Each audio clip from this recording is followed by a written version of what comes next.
Japan और United state जैसे देश इतने क्लीन और डेवलप्ड कैसे बन गए और इंडिया अभी तक स्ट्रगल कर रहा है, क्यों कर रहा है? क्या सिर्फ गवर्नमेंट फेल है या कहानी कुछ हो?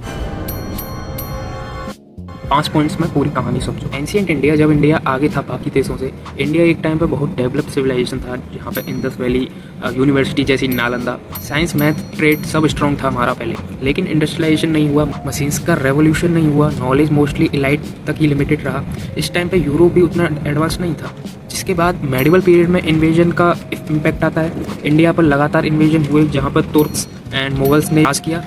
वेल्थ और रिसोर्सेज का रीडिस्ट्रीब्यूशन हुआ, जिसकी वजह से हुआ क्या कि फोकस डेवलपमेंट से ज़्यादा पावर और कंट्रोल पर चला गया। यूरोप में मीनवाइल इसके साथ साथ क्या हो रहा था कि साइंटिफिक थिंकिंग ग्रो हो रहा था।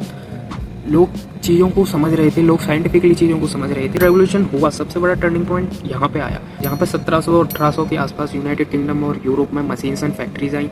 लेकिन इंडिया में ऐसा कुछ नहीं हुआ। इंडिया में ये रेवोल्यूशन नहीं हुआ। हम मैनुअल और एग्रीकल्चर बेस्ड इकोनॉमी रहे। हमने फोकस मशीनरीज पर नहीं किया, हमने फोकस एग्रीकल्चर बेस्ड चीज़ों पर किया। सोर्सेज जैसे गोल्ड, कॉटन एक्सेट्रा बाहर चले गए। ब्रिटिशर्स जो है ऐसी चीज़ों को इंडिया से बाहर ले गए। लोकल इंडस्ट्रीज डिस्ट्रॉय कर दी, जैसे हैंडलूम एंड जो मशीन्स वगैरह थी। ये एजुकेशन सिस्टम भी लिमिटेड कर दिया, जो कि सभी को पता है कि क्लर्क्स के लिए बनाया गया।